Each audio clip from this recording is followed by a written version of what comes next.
Makanya kan slogan hidup kita yang Allah Ta'ala sebutkan di dalam Al-Quran surah Al-An'am itu, kata Allah Subhanahu wa Ta'ala, kul inna sholati wa nusuki wa mahyaya wa mamati lillahi rabbil alamin.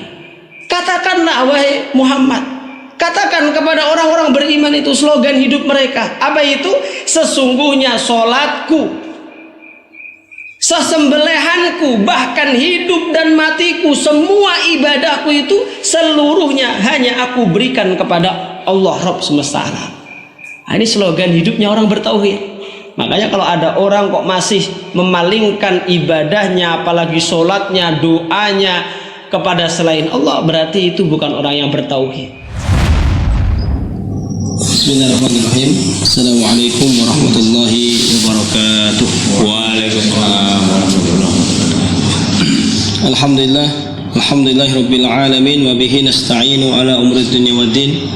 Wassalatu wassalamu ala asyrafil anbiya'i wal mursalin wa ala alihi wa ashabihi wa man sara ala nahjihi ila yaumiddin. Qala Allah ta'ala fil Qur'anil Karim ba'da an a'udzu billahi minasyaitonir rajim. Ya ayyuhalladzina amanu taqullaha haqqa tuqatih wa la tamutunna illa wa antum muslimun. Wa qala Rasulullah sallallahu alaihi wasallam fi hadisi asy-syarif ittaqillaha haitsu ma kunta wa adbi sayyi'atal hasanata tamhuha wa khaliqin nasa bi khuluqin hasanin.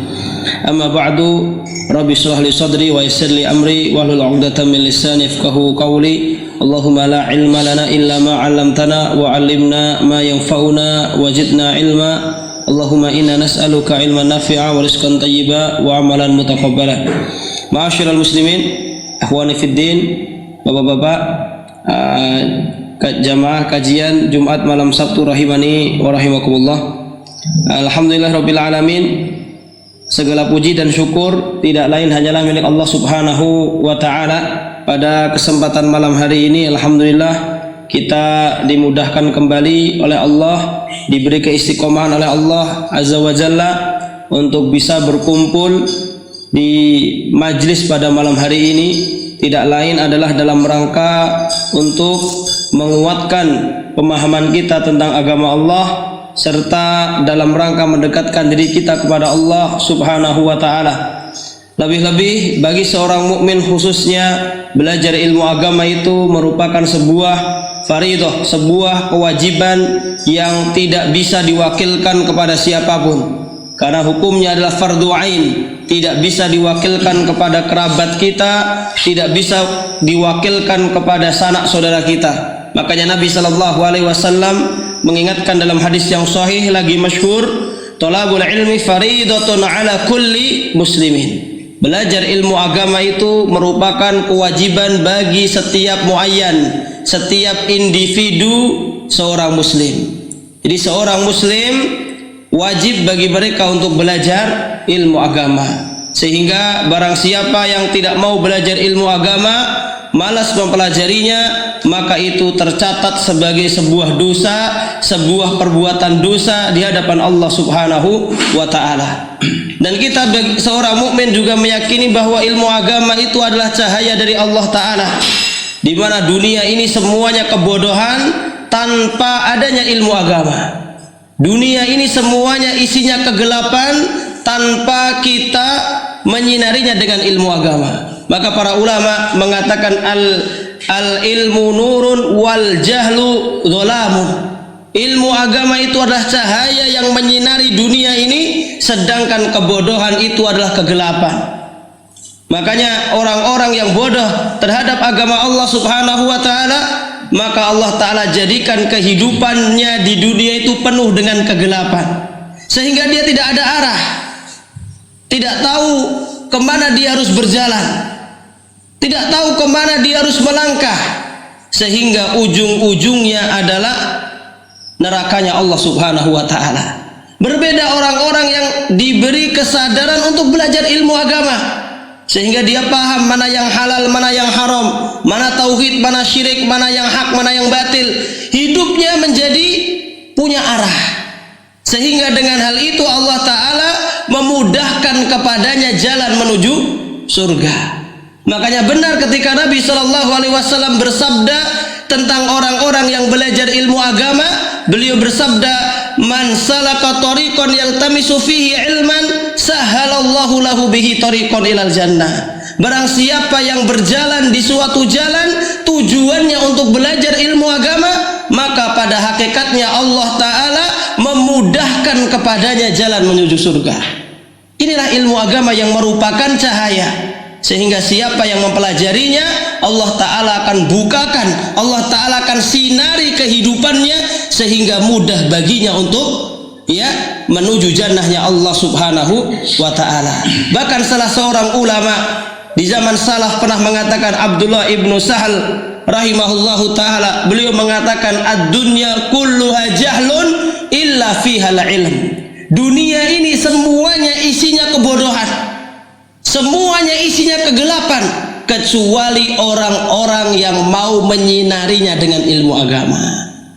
Makanya Masya Allah ya, jadi kunci cahaya di dunia ini adalah ilmu agama. Makanya kemarin pernah kita ingatkan, orang itu tidak akan pernah mendapatkan hidayah kalau dia nggak punya ilmu agama. Makanya sumber hidayah itu adalah ilmu. La yanalul huda illa bil ilmi. Tidak akan pernah yang namanya hidayah itu bisa diraih kecuali dengan ilmu. Orang yang nggak mau belajar ilmu agama selalu berpaling untuk belajar ilmu agama, sampai kapanpun nggak akan diberi hidayah oleh Allah. Beda halnya dengan orang-orang yang diberi kelembutan hati, diberi kesadaran mau belajar ilmu agama, mau mendengarkan ilmu agama, Allah Ta'ala akan mudahkan baginya menuju pintu hidayah. Maka alhamdulillah kita bersyukur kepada Allah Subhanahu wa Ta'ala, pada malam hari ini masih dimudahkan, diberi keistiqomahan untuk bisa hadir di majelis ilmu. Kami ingatkan sekali lagi, demi Allah, ilmu agama itu bagi kita seorang muslim adalah cahaya. Tanpa kita memiliki bekal ilmu agama, kita hidup di dunia ini dipenuhi dengan kegelapan, tidak tahu arah, tidak tahu mana yang hak dan mana yang batil, sehingga ketika kita hidup itu tidak punya arah, maka kata Allah, ya, tempat kembalinya adalah nerakanya Allah Subhanahu wa Ta'ala, wal iyadu billah. Tentu kita berlindung kepada Allah dari ganasnya siksa nerakanya Allah Subhanahu wa Ta'ala. Ma'asyiral muslimin, ikhwani fiddin, jamaah rahimani wa rahimakumullah. Pada kesempatan malam hari ini kita melanjutkan insyaallah pembahasan terkait masalah tauhid ya. Jadi sebelum nanti kita masuk kepada pembahasan kitab tauhid, ya qadarullah kitabnya juga belum dibeli karena qadarullah Ustaz Saibuddin belum longgar, ya kan beliau yang ditugasi untuk membelikan.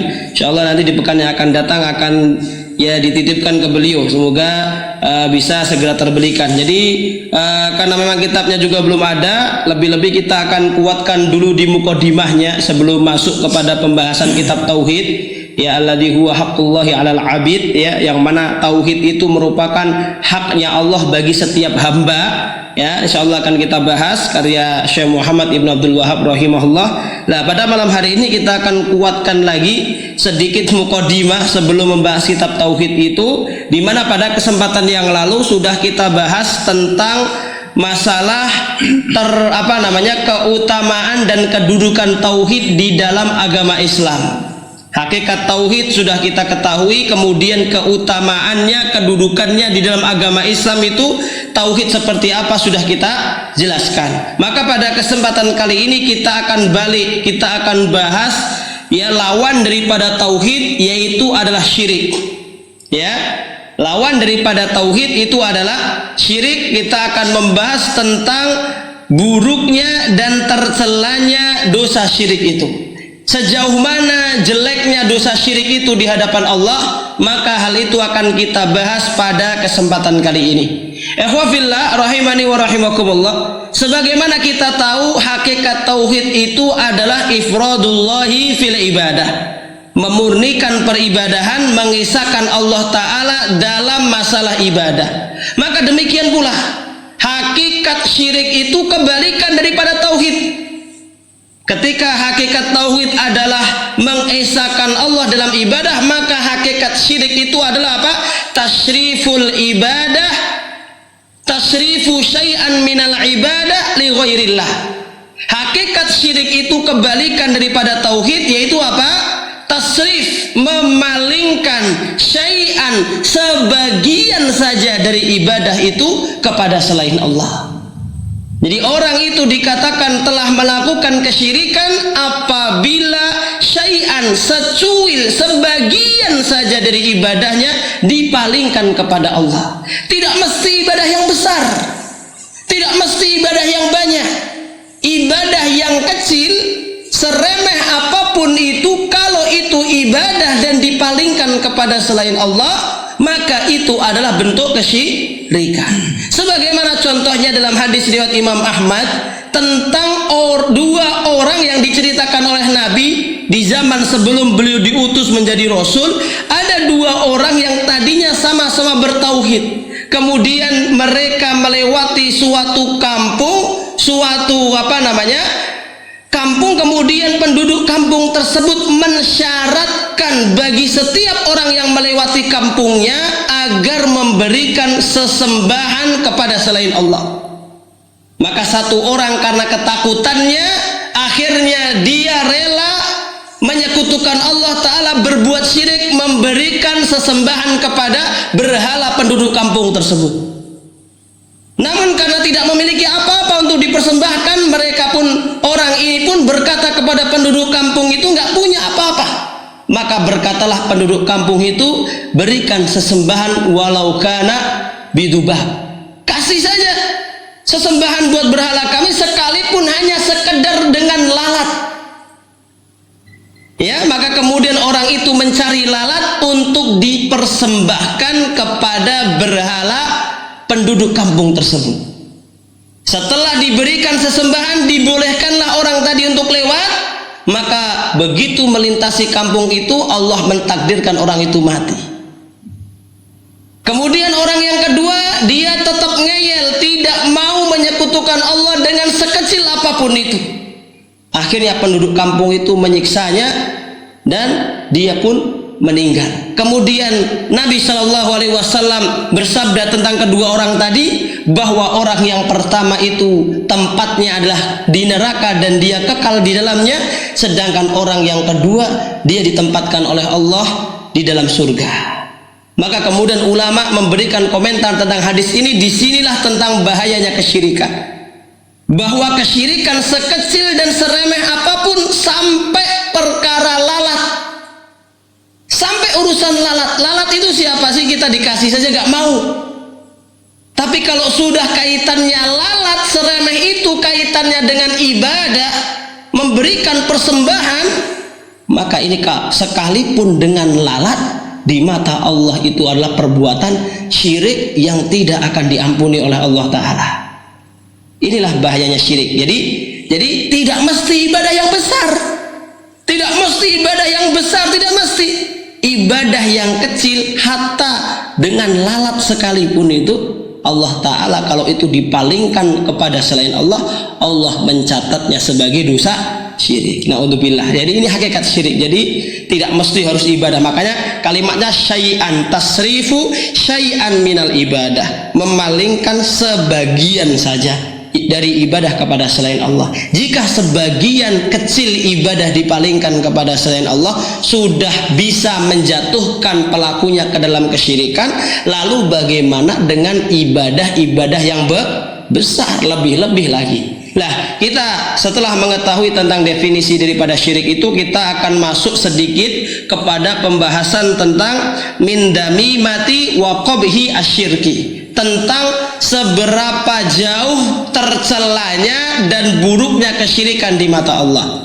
Kita akan sebutkan 5 juga, sebagaimana kita sebutkan keutamaan dan kedudukan tauhid di dalam Islam itu 5. Kita juga akan sebutkan tercelanya, buruknya kesyirikan itu cukup 5 poin saja. Baik, apa saja itu? Yang pertama adalah annasyirka huwa akbarul kabairi wa a'zamu az-zulmi. Pertama, kesyirikan itu, ikhwafillah rahimani wa rahimakumullah, adalah dosa yang paling besar dan kezaliman yang paling besar juga. Jadi kalau kita mau tahu dosa apa yang paling besar, kezaliman apa yang paling besar, maka jawabannya adalah syirik. Dan itu dijelaskan oleh Allah Ta'ala pertama dalam surah Al-Baqarah 191, ketika Allah Ta'ala membandingkan perbuatan syirik dengan pembunuhan. Maka Allah Ta'ala mengatakan, a'udzubillahi minasyaitonirrajim, wal fitnatu asyaddu minal qatl. Dan fitnah itu lebih besar di hadapan Allah Ta'ala dosanya dibandingkan pembunuhan. Dan yang dimaksud dengan fitnah pada ayat ini adalah kesyirikan. Jadi jelas. Kemudian dijelaskan juga oleh Allah Ta'ala dalam surat Luqman ayat yang ke-13.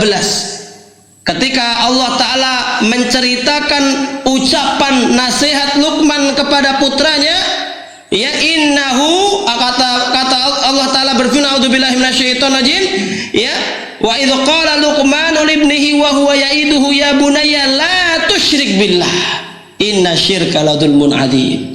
Ketika Luqman pernah memberikan nasihat kepada putranya, wahai putraku, jangan sekali-kali dalam hidup itu engkau menyekutukan Allah. Kenapa? Kata Luqman, sesungguhnya menyekutukan Allah, syirik itu kedzaliman yang paling besar.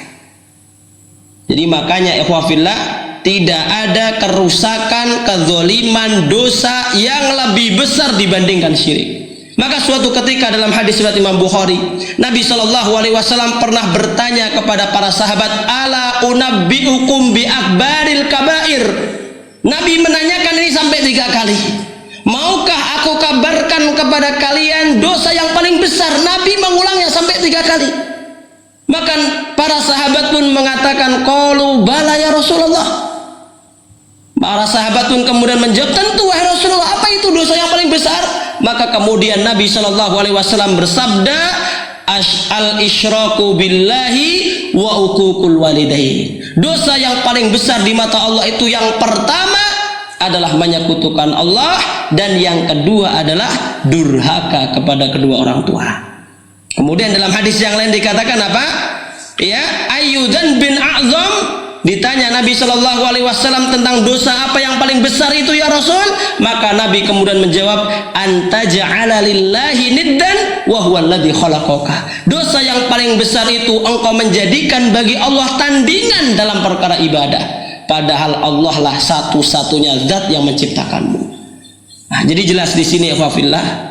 Jadi dalam hidup itu, bagaimanapun keadaan hidup kita, jangan sampai kita menukarnya dengan berbuat syirik. Kalau ada pilihan yang lain, sekali-kali jangan pernah memilih syirik kepada Allah. Ya, karena demi Allah di dunia ini tidak ada perkara yang lebih mengerikan, ya, yang lebih jelek dibandingkan syirik. Makanya apapun keadaan kita, kalau disuruh milih, jangan pernah memilih syirik. Pilihlah yang lain. Karena kalau sudah syirik ini tidak ada maslahat sedikit pun di dalamnya.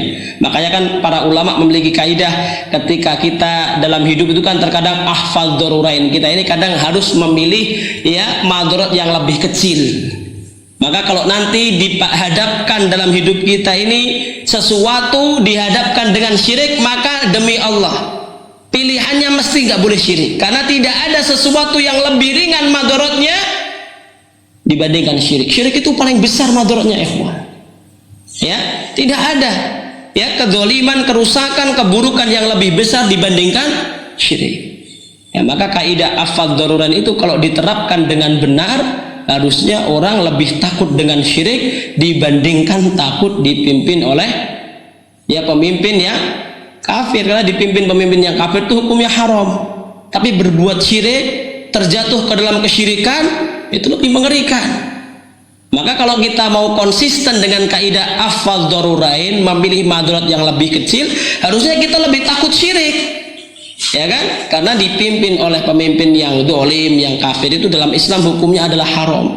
Tidak sampai syirik selama tidak menyetujui kedoliman dan kesyirikan para penguasa itu. Tapi kemudian terlibat dalam kesyirikan, ikut merayakan, terlibat ke dalam kesyirikan, maka ini tentu kerusakannya lebih besar. Apapun alasannya, maka yang namanya syirik itu tetaplah syirik. Ini ikhwafillah rahimani wa rahimakumullah. Jadi pentingnya kita memahami hakikat syirik, bahwa syirik itu adalah kezaliman dan kerusakan yang paling besar di mata Allah Subhanahu wa taala.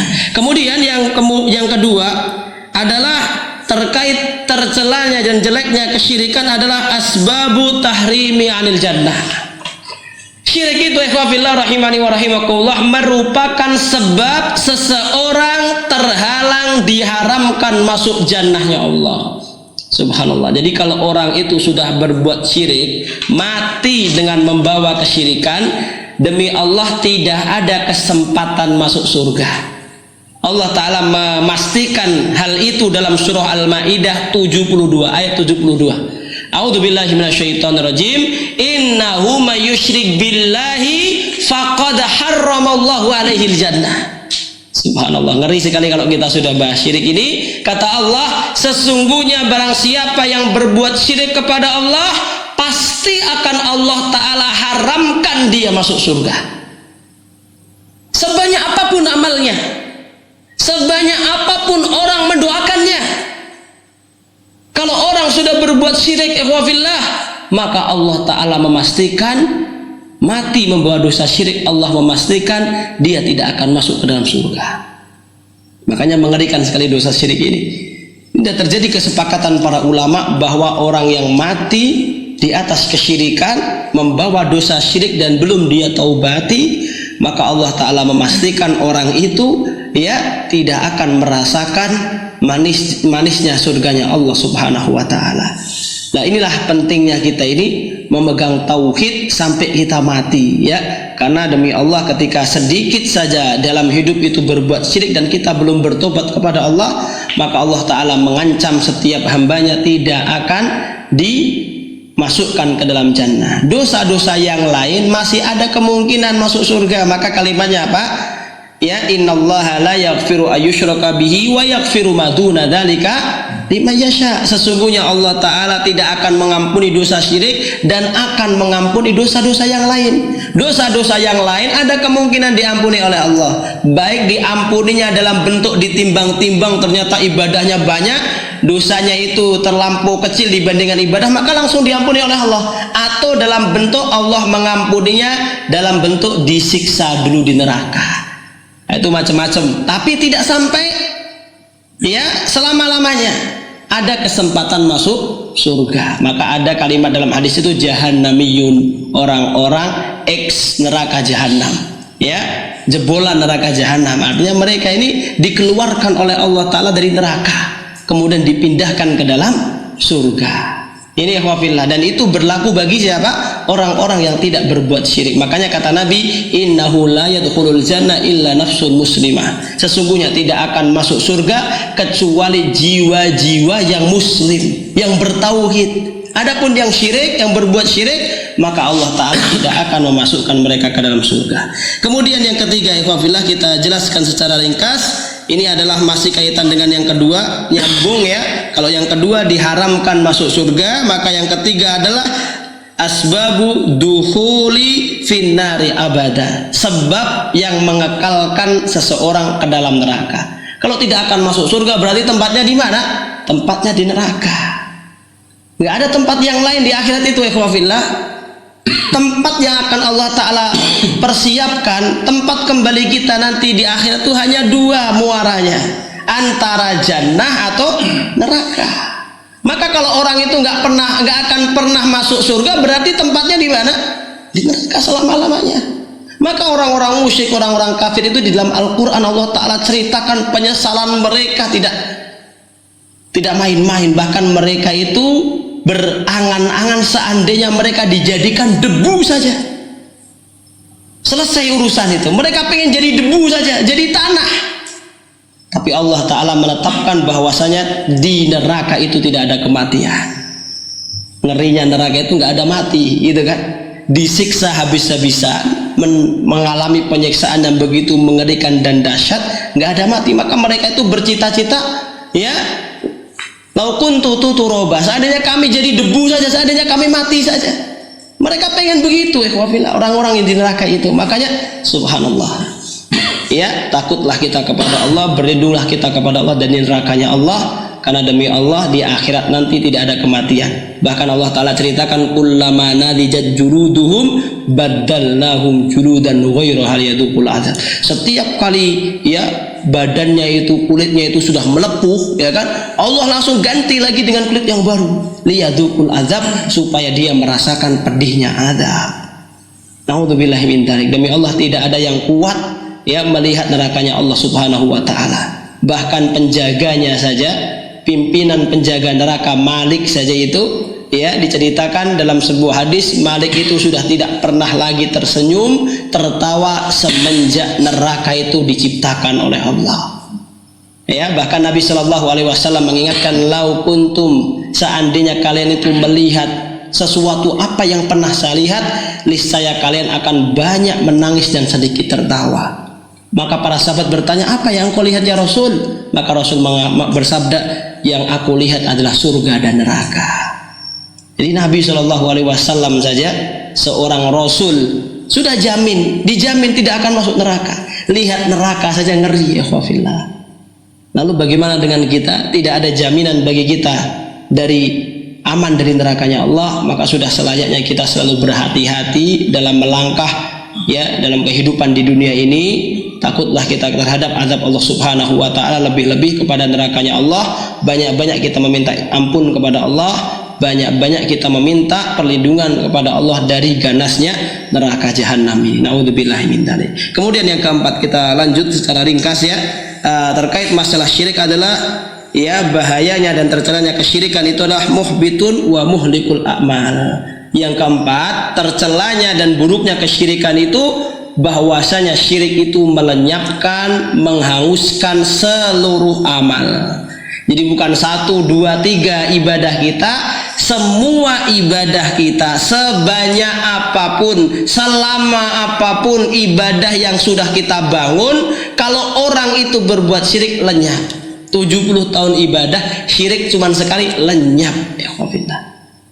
Dan itu dijelaskan oleh Allah dalam banyak ayat di dalam Al-Quran. Misalkan dalam surat Al-An'am 88 sudah kita bacakan, Allah Ta'ala berfirman, walau asyraku lahabitu anhum ma kanu ya'malun. Seandainya mereka berbuat syirik, niscaya akan hilang, lenyap semua amal-amal yang pernah mereka lakukan. Kemudian diperkuat dalam surat Az-Zumar ayat 65, la in asyrakta la yahbatanna amaluka wa la takunanna minal khasirin. Seandainya engkau berbuat syirik, niscaya pasti benar-benar akan lenyap semua amal-amalmu, dan hati-hati jangan sampai engkau jadi orang yang merugi.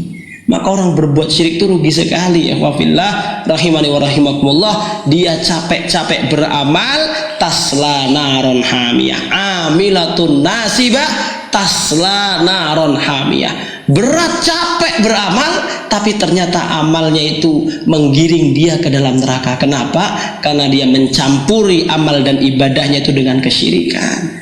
Naudzubillahi min dzalik. Ini beratnya syirik ya, jeleknya syirik. Tidak ada dosa yang sampai menghanguskan semua ibadah kecuali syirik. Dosa mana coba?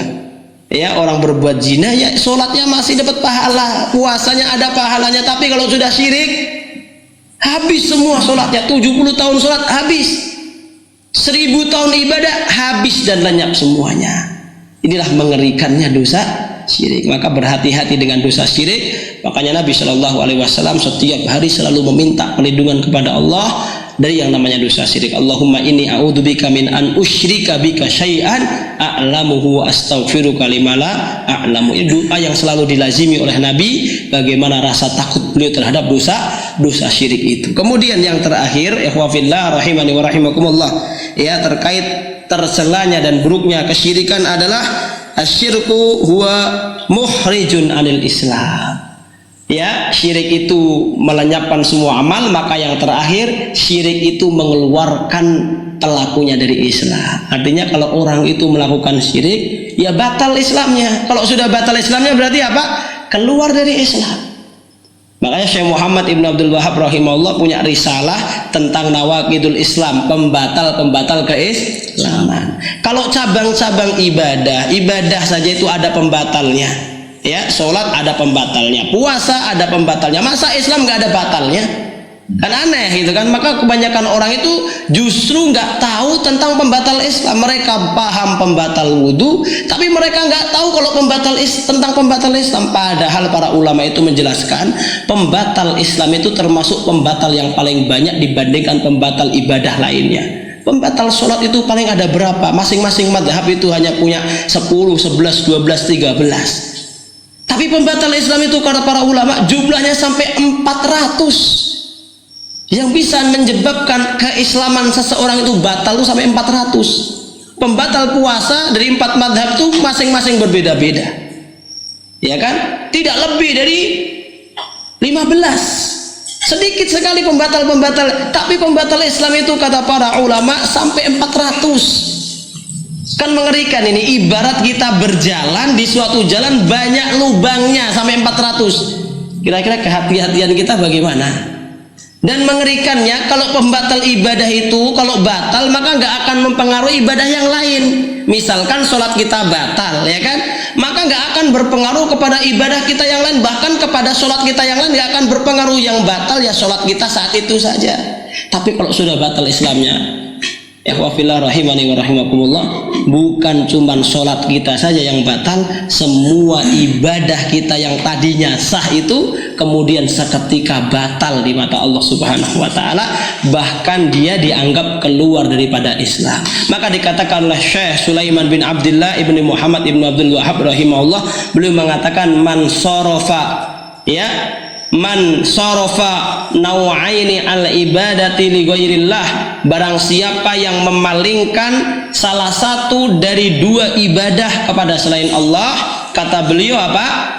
Faqad asyraka, maka sungguh dia telah musyrik, walau qala la ilaha illallah ya wa shalla wa shoma wa za'ama annahu muslim. Sekalipun dia mengucapkan la ilaha illallah, sekalipun dia sholat, puasa dan mengaku dirinya muslim, kalau dia itu melakukan syirik, kata beliau, maka dia statusnya adalah musyrik, keluar dari Islam.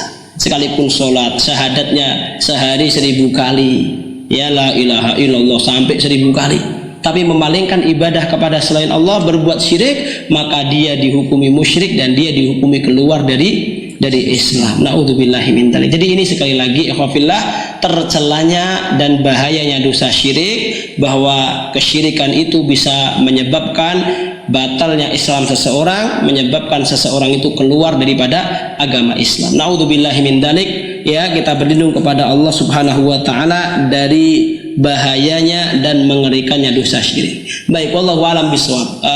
Mungkin kita cukupkan sekian lanjutan kajian pada kesempatan malam hari ini. Jadi ini pemantapan mukadimah ya. Jadi agar nanti di kesempatan yang akan datang kita masuk kepada kajian tentang kitab tauhid, kita sudah lebih mantap dan lebih paham dulu tentang hakikat ya, tentang tauhid dan syirik itu seperti apa, keutamaan tauhid itu seperti apa, dan bahayanya syirik itu seperti apa, kita sudah paham terlebih dahulu. Baik, kita cukupkan kajian pada malam hari ini. Insyaallah kita lanjutkan biidznillah taala pada kesempatan-kesempatan yang akan datang. Kami tutup terlebih dahulu. Yang benar semata-mata hanya datang dari Allah dan Rasulnya, yang banyak kekurangan dan khilaf tidak lain dari diri kami pribadi dan dari syaitan yang terkutuk. Wallahu wa rasuluhu minhum marid. Aqulu qouli hadza wa nastaghfiruhu li wa lakum. Subhanakallahumma bihamdika asyhadu an la ilaha illa anta astaghfiruka wa atubu ilaik. Wassalamualaikum warahmatullahi wabarakatuh. Waalaikumsalam.